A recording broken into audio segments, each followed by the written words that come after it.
Who here wants an amazing life? Do you want an amazing life? Man, I do.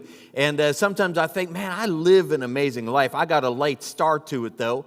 But everyone wants to build an amazing life. And if you're parents, you want to build into your kids so that your kids will have an amazing life. So as parents, we do everything we can when our kids are small to build into them so that they can build and have an amazing life. So we want to get a good education for our kids. We want to put them in sports and different arts and give them opportunities. And we want to put them in church and bring them to different clubs. I mean, as parents, we want to build into our kids so that they can have an absolute amazing lives. And then as kids grow up, eventually they start to want to build their own amazing lives.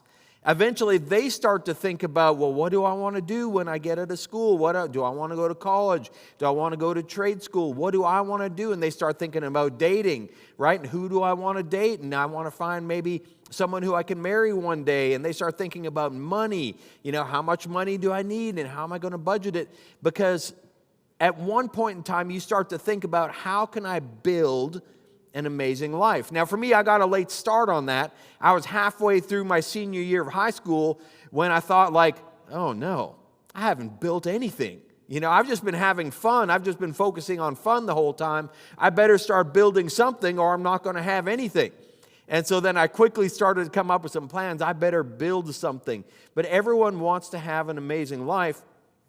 The thing we got to ask ourselves, the question is, what are we going to build on? We're in this series called Built on Love. What are we going to build an amazing life on? Because if we don't have a good foundation, and we started talking about this 2 weeks ago at the start of this sermon series, if we don't have a foundation to stand on, when we try to build a life, we'll just start slapping things together. Right? I'll just date the first girl who comes across my path and looks at me, right? I'll just date the first guy. Whatever job, I'll just take it. I just need lots of money as long as it's got lots of money involved. And we might start just slapping together our life without a foundation, and then we're going to be in trouble. We talked about this 2 weeks ago, how Jesus is the foundation. The love of Jesus is the right foundation to build on. And I want to share a construction story because we're talking about building. I need to share construction stories. And I'm from a construction family. My dad always did construction and farming. And my brothers are still in construction up in Canada. And so I worked my way through college. Every spring break and summer break, I was working on construction. And I remember one particular crew I was on, we got to build from the ground up, which is rare. These days you don't build from the ground up with one crew. You hire all kinds of specialty crews to do every little thing, and you hire and you subcontract it to everybody. But our crew, we were building it from the foundation to the walls, to the rafters, to the roof. I mean, it was a great experience. And I remember one time in particular, the biggest job I ever worked on, 19 years old, just finished my first year of college, and it was the summer, and we were working for this very, very wealthy bunch of Canadian farmers. And they wanted to build this massive workshop for their big combines and their big tractors. So think about a multi-bay mechanic shop. You can think about that. It's a mechanic shop with all these bays, except each bay is big enough to put their $1 million tractors and $1 million combines in each bay. And there were like 6 bays and 2 stories, and it was massive, a huge undertaking. And when we got there, there was just a field of grass. That was it. So the graders came in and they started grading. And then these big drills came in, and they were drilling holes into the ground about 24 inches in diameter, and they went down 30 feet. And while they were drilling these holes, which would be the piles, they call them, we were tying rebar and making the steel to go into the holes. And so we tied rebar for a solid week. It was very monotonous. But by the end, we had 100 holes in the ground and 100 30-foot tall columns of steel. And then they went and bought us a brand new telescopic forklift, which was amazing. Got to drive that thing around. And we would lower these 30-foot columns of steel into the holes. And so then when we got that kind of, the steel was in the holes, the cement trucks started coming. And they were lined up down the road. I mean, they kept coming day after day after day. And we poured $60,000 worth of concrete into the holes. It just disappeared. Down the hole goes all that expensive concrete. And by the end, a month in, we had worked so hard every day from dawn till dusk. And at the end, we had a muddy field of concrete stumps. And that's all we had. It looked terrible, right? You look at it and go, that's it. We've worked so hard. The farmer spent tens of thousands of dollars for a muddy field of stumps. But that would be the solid foundation to build this massive workshop on. And that was such a great picture for me of how important the foundation is. And in our lives, we need that foundation. And Paul was all about this. And we've been talking from 1 Corinthians. This is a verse that we talked about 2 weeks ago, 1 Corinthians 3, verse 10 to 13. And it says, this is from the Common English Version. It says, God treated me, that's Paul writing this to the church in Corinth, he treated me with undeserved grace. So Paul's saying, I don't even deserve this grace, but God's given me the grace and let me become an expert builder, right? Paul's using this construction analogy to talk about how we build our lives. We want to build our lives on something amazing, but Paul, being an expert builder, he says, I laid a foundation on which others have built, but we must be careful how we build. If you're going to build an amazing life, you can't just slap it together. You got to be careful how you build. And where do you start? Because Christ is the only foundation. Whatever we build on this foundation will be tested. Be careful how you build. Christ is the only foundation. So we need to start with a great foundation. So what does that foundation look like? I believe the love of Jesus is a solid foundation. Romans 5, verse 8 says this, but God demonstrates His own love for us. We're on this theme, built on love. What does love look like for us in this? While we were still sinners, Christ died for us. God's love, the foundation that we stand on, is so great that it doesn't matter what we've done in the past. It doesn't matter where we're coming from. It doesn't matter what we've been through, because we're all in the same boat. We're all sinners, right? We were all born into sin. We're into a world that's corrupted by sin, and none of us are perfect, right? We've all been through different things, but yet while we were still sinners, God's love was so great that He died for us. Me, you, every single one of us right here today. That's the kind of foundation that we want to build on. Each one of us, God died for each one of us. Jesus' love is the foundation to build an amazing life. Jesus' love is that steel and concrete below the surface that we can build on and build something amazing. And if you don't have that, that's where you always start. On a construction project, you always start with the foundation. But if you stop with just a foundation, all you have is a foundation, right? What's the purpose of the foundation? When people would look at our field of 100 concrete stumps, they wouldn't say, what an amazing building. They would say, wow, that is overkill on a foundation. Like, you guys went above and beyond on that foundation. The building that you will build on that, I imagine, is going to be amazing. I can hardly wait to see the building that goes on top of that kind of foundation. So if we think we're just going to stand on Jesus as a foundation, that's not the end, right? What's next? We got to build up the walls. We got to start building that life. We can't just keep Jesus' love for ourselves to stand on just for us. We've got to start sharing that love. We got to start spreading that love, right? It goes together. Jesus' love is the foundation to build an amazing life, but our love towards others is the framework to build an amazing life. You don't just stop with the foundation. You need the framework, and that framework is sharing that love of Jesus with others. All right, back onto my construction project, okay? Part 2, right? We had the field of stumps. That was great. But we were so proud of that. Once the field of stumps was ready, the walls started coming in. Now, this building was all precast concrete, so every wall was so big that it needed an entire flatbed semi-truck for each section of wall. So these semi-trucks started rolling up, and these walls were massive, right? And then we needed a giant crane, so a big crane rolled up, and this is massive, this is amazing, this is so much fun, until we realized we had made a terrible mistake. We had made a terrible mistake, and it wasn't really us. Our crew was a bunch of 19-year-olds who didn't have any engineering degrees, right? Our boss looked at us for a minute and said, "I can't believe you," and then he realized, "No, that's on me," right? And so what our boss had done when we were pouring these big concrete stumps coming out of the ground, he gave us metal pins. Every concrete stump would have this big metal pin, like a big loop, and we put it in the wet concrete. And he said, make very sure it goes exactly in the middle of that pile. And so we're just like, no problem, we got this. And so we measured exactly, and each pin went into each stump as it was wet, but our boss never told us the height to put these pins. He missed one thing he missed, right? And so we just put them in there. They were all at different heights, and some were short, and some were, whatever. As long as they're in the middle, that's all we cared about, because that's what he told us.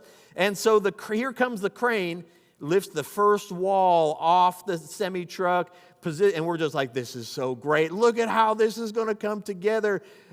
And it didn't fit. And none of them fit.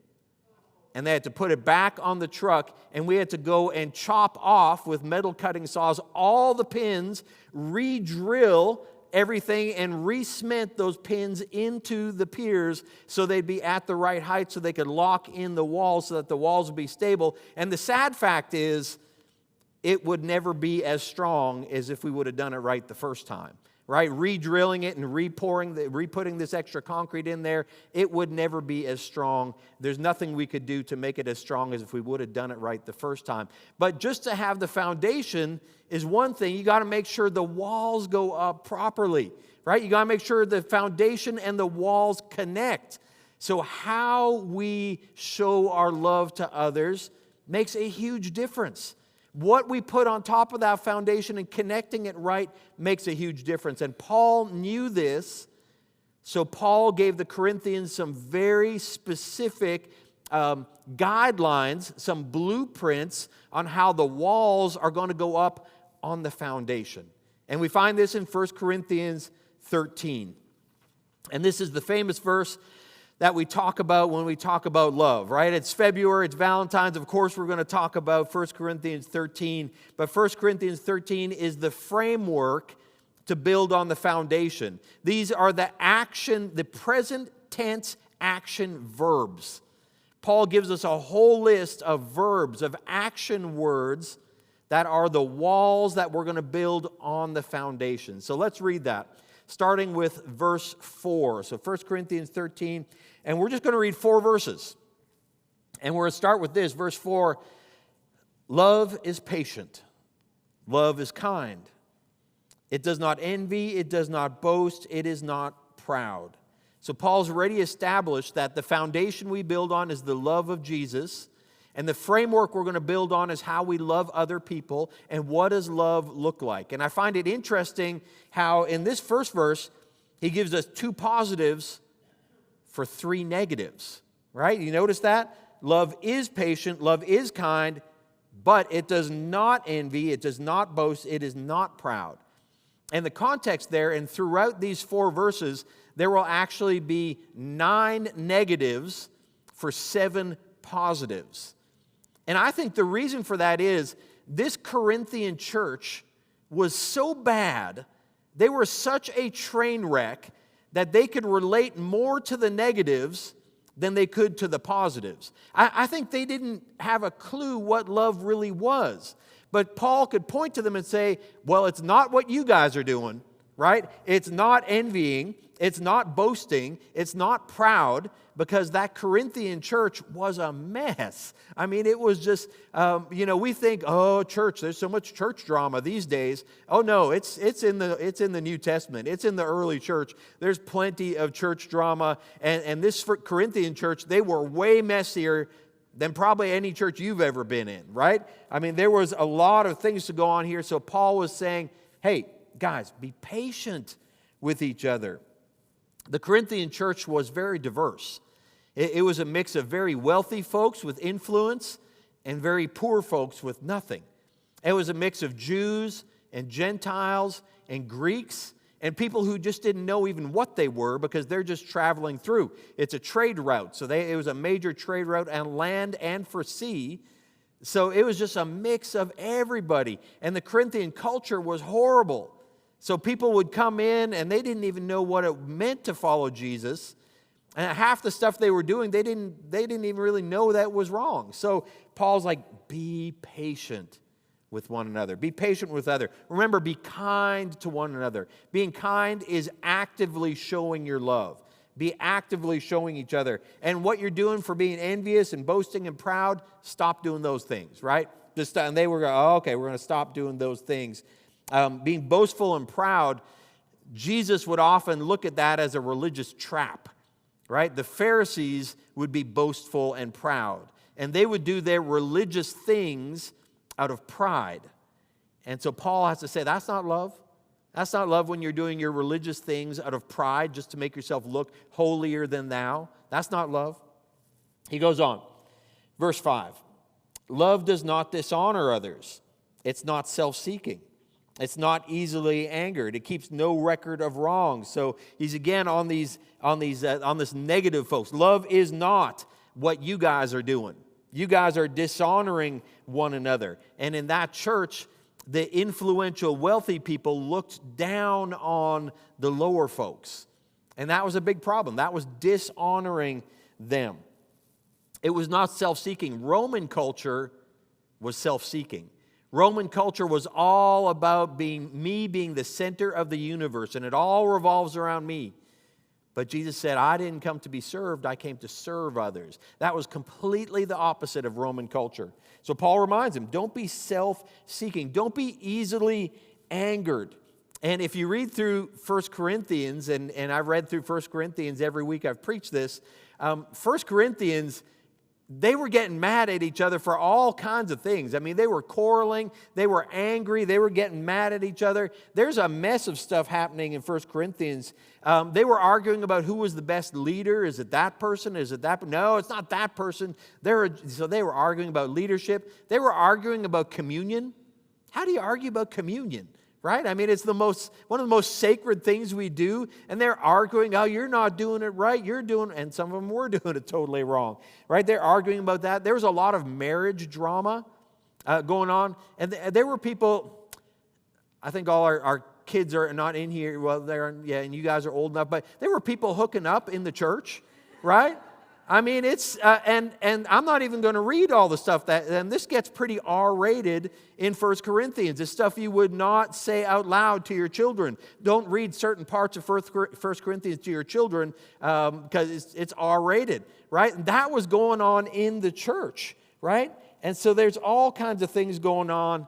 It was bad. So Paul says, patience with each other, right? Don't dishonor, don't be self-seeking, don't be easily angered. Keep no record of wrongs in a church that had a laundry list of wrongs going on. So Paul is very much countercultural. You think you know what love is? It's not what you're doing right here. It's the opposite of that. And he's trying to train them to give them the blueprint, the building materials to have an amazing life based on the foundation of Jesus. He goes on. Verse 6. Love does not delight in evil, but rejoices with the truth. You guys, the church in Corinth was so bad. Well, not just the church, the culture. The culture in Corinth was so bad that in the Roman Empire, if you were particularly immoral, they would say you must be a Corinthian, right? They would actually use that word and say you're Corinthianizing. right? It's the same thing that, and again, we don't have kids in here, right? But the word Sodom from the Old Testament turned into a word that was so bad, people used that, it was against the law. Sodomy, right? They used the word Sodom because it was such a bad city. There was a law on the books until not too long ago about sodomy, right? That was the Corinthian church, right? To Corinthianize was to be the most immoral person around. And that's what they're growing up in. That's what this church is growing up in. So Paul says, don't delight in evil. There's so much evil all around you. Don't delight in evil, but rejoice with the truth. And what was the truth? Jesus said, I am the way, the truth, and the life. No one comes to God the Father except through me. And Paul was like, turn from the evil, turn to the truth. Verse 7. I like this section, this sentence here. Love, it always protects, always trusts, always hopes, always perseveres. It always protects. So instead of, they were taking each other to court. They were suing each other in the church for all their wrongs done to each other. And Paul's like, no, don't take each other to court. Protect one another. Trust one another. You know, if you don't have trust, you're never going to build something great. You're never going to build a great church if you can't trust each other. Protect one another. Trust one another. Don't give up hope in this crazy church you got. Don't give up hope in this crazy Corinthian culture. Don't give up hope, but persevere always. And love can help you do those things. I love it. Verse 8, and I'll just take the first part. Love never fails. Right? Paul kind of closes that love building list, that materials list, with love never fails. And the Greek word for fails is piptai, and literally it means collapses. Love never collapses. And what he's doing, he's still using that building analogy, right? Love is strong. Love does not collapse, especially if you're built on the love of Jesus. So love doesn't collapse. Love doesn't fail. So all these things are action verbs to build the framework, to build the walls of an amazing life. Now, what I find interesting is you can take that word love and you can read these 4 verses and substitute that word love for the word Jesus, and it remains equally true. And it gives us a further and deeper understanding of what love is and who Jesus is. So let's do that. Let's put it on the screen, and we'll read it like this. Jesus is patient. Jesus is kind. Jesus does not envy. Jesus doesn't boast. Jesus is not proud. Jesus does not dishonor others. And you think about how Jesus lived his life. This is true of how he lived his life. Jesus is not self-seeking. Jesus is not easily angered, right? Takes him a lot to get angry, right? Does it a couple times in the New Testament, but it takes a lot, and it's justified. Jesus keeps no record of wrongs. Jesus does not delight in evil, but he always rejoices with the truth. Jesus always protects, always trusts, always hopes, always perseveres. Jesus never fails, right? Isn't that great? It tells us who Jesus is, and it tells us what love is. And I believe that because 1 John 4 verse 8 says God is love, right? The ultimate and what love is represented in who Jesus is and what he did for us. So if we want to know love, we just need to look to Jesus. What did he do? What did he teach? How did he live? What did he do for us, right? That's real love. To stand on, that's the love that we not just stand on, but that we give out to other people.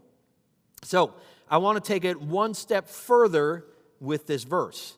Now let's change that word out again. Instead of love, instead of Jesus, let's put ourselves in there and see if that verse is still true. To see if that verse is still, are we living up to that verse? And for this, I'm going to put the first one on there. And for this, you guys, we're going to read together. All right? One verse at a time. You ready? Okay, here we go. Everyone together. I am patient. I am kind.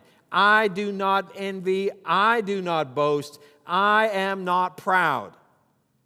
How are you doing with that one? Let's take it one verse at a time. Back up again, Tony. Back up to that other one. How are we doing on these things, right? Are we patient? Are we kind? Right? Are we envious? Are we boasting? Do we think we're the main character in every story? Right? Do we boast? Are we proud? So we got to think of that. I think it's important to speak these things sometimes into our lives, right? Because if you're like me, and you guys were being honest out there, sometimes, not all the time, struggling on that one, it's important, I think, to speak this truth into our lives, right? This is the truth. We're to delight in truth and speak this into our lives. When I read this and I put I in there, I'm reminded by the book and the movie The Help. I don't know if you've ever seen The Help. My wife and I watched it just the other day. In The Help, Abilene, and it was in the South, and so I spent 20 years in the South, so I'm just like, oh, this is such a cool picture of history in the South, such an interesting picture. One of the main characters, Abilene, repeatedly tells this little girl, she says, you is kind, you is smart, you is important. Right? And that little girl, she was growing up, and if she would follow her mom and that culture of the day, she wouldn't have been kind, right? She wouldn't have been, she was getting beat down. I mean, she was getting put down, this little girl, and Abilene was just like, you is smart, you is kind, you is important. And she was speaking that truth over that girl. In a book that Pastor Craig Rochelle wrote called Winning the War in Your Mind, he talks about the importance of speaking truth into your life. And Craig Rochelle, which is a pastor that I really admire, he's got a great leadership podcast, does great sermons, leads Life Church out in Oklahoma. And he literally would say on podcasts, like, I will wake up early in the morning and look at myself in the mirror and speak words of truth into myself. Because if I can repeat words of truth, I'm going to start to rewire my brain away from the lies. So I want to identify the lies and replace them with the truth of God. And repeat those verses, repeat those words to myself. And this was his self-talk that he did to rewire his brain to the truth of God instead of the lies of the enemy. And so I think this is a good exercise for us to think of these things. No, I'm patient. Now, you might not feel patient today, but speak it, right?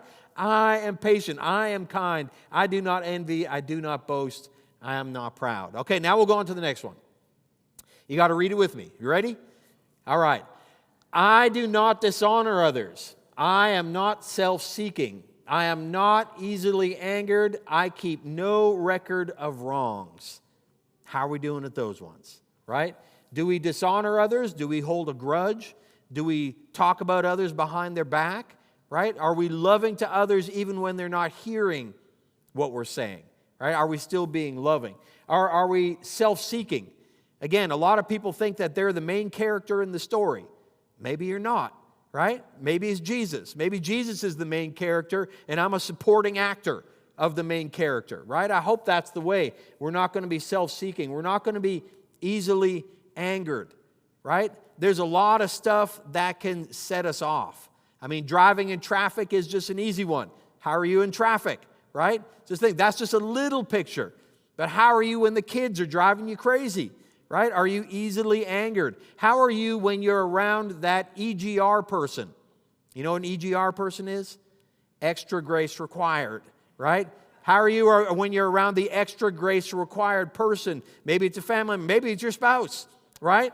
Are you easily angered or are you patient? You've got a slow burning wick, right? I'm going to be patient with that. I'm not going to be easily angered. I'm not going to keep a record of wrongs. How are you when it comes to holding grudges? Do you hold on to those things or can you let them go, right? Keep no record of wrongs. That's a tough one. That's one I know many people, anybody, but many people in our congregation, oh, that's a tough one, right? I've got to be forgiving. I got to let things go. Man, you're going to be so much better off if you don't keep a record, right? Keeping a record of wrongs weighs you down. It's like chains on you. You got to free yourself up from that record keeping. Let's read the next one. Read together. I do not delight in evil, but I rejoice with the truth. You guys, the Corinthian culture, like I said, was horrible, right? It was a horrible culture. And interestingly enough, I don't think our culture, some people say this is the worst culture it's ever been now, right now. No, it wasn't really worse than it was in Corinth, right? Our culture here in America is not worse than it was in Corinth. It was horrible. But our culture here is horrible too, right? I mean, there's so many things in our culture that we are just bombarded with all the time. I think there's so much evil that comes across our plate every day that we've just become numb to it.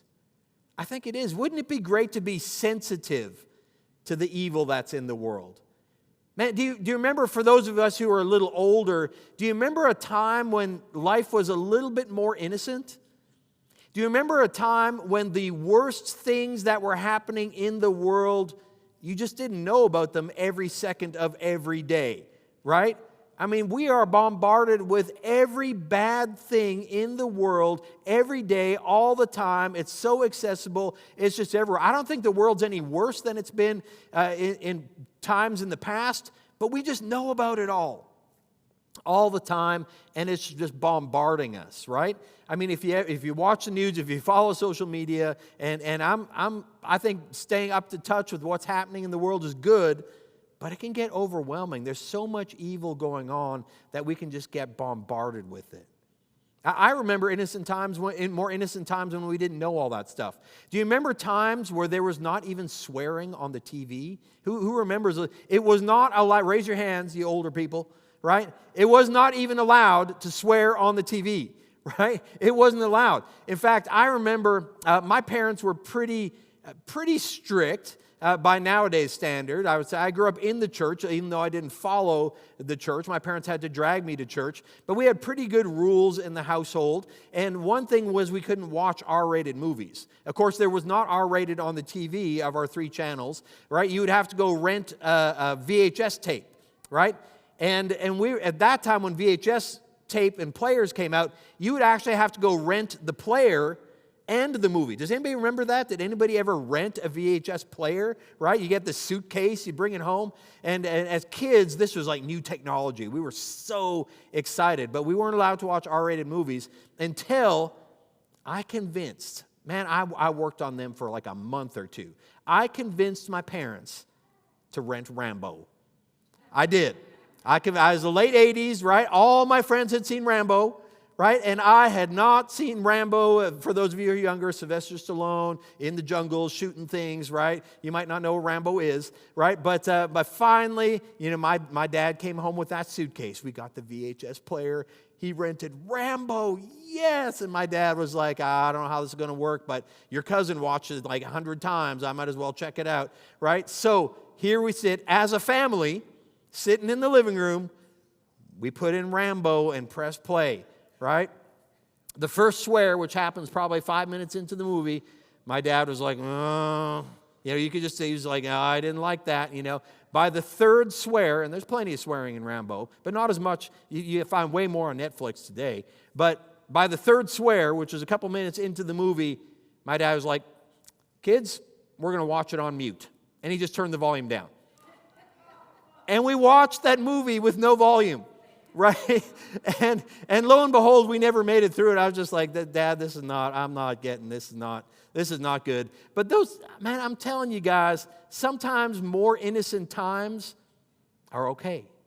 Because what happens in our culture when we're just surrounded by the worst of the worst at all times, it wears us down. It gets to the point where we're just numb to it and we're not sensitive to the evil that's happening in the world. Wouldn't it be great if when we saw injustice or when we saw sin, it actually bothered us, right? Wouldn't it be great if we had a fresh conscience, which is just like, that bothers me because that's sin, right? And not that we become judgmental or legalistic, because we don't want that either. And not that we say that people are evil, because we love people and God loves people.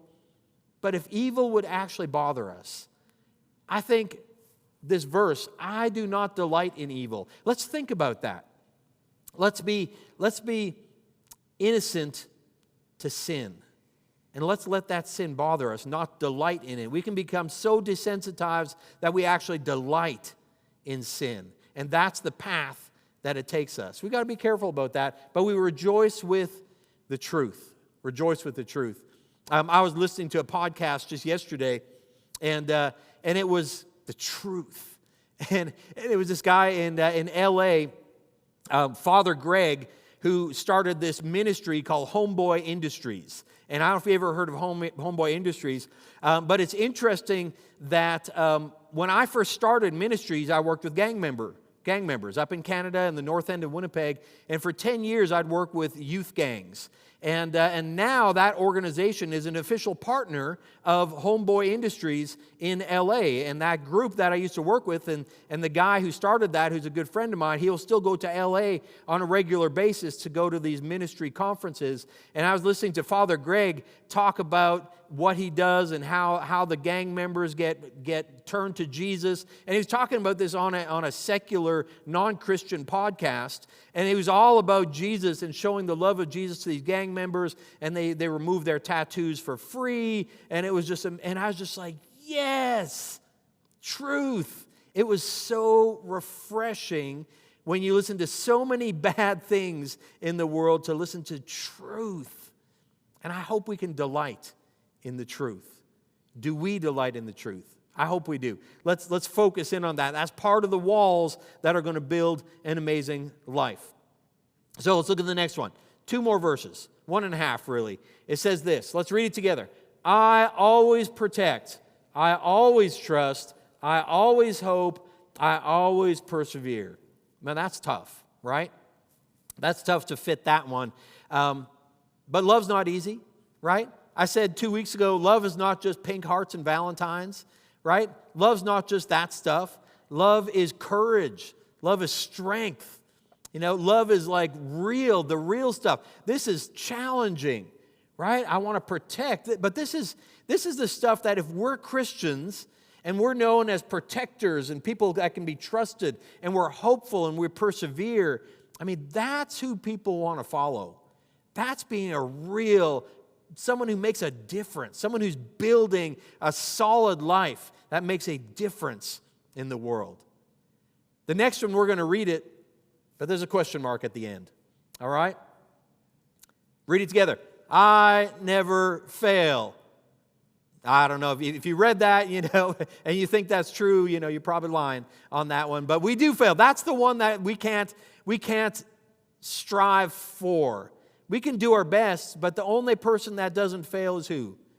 Jesus never fails, right? We can't adopt that one for ourselves, but we can adopt the foundation that it stands on. Jesus never fails, and Jesus will never fail us.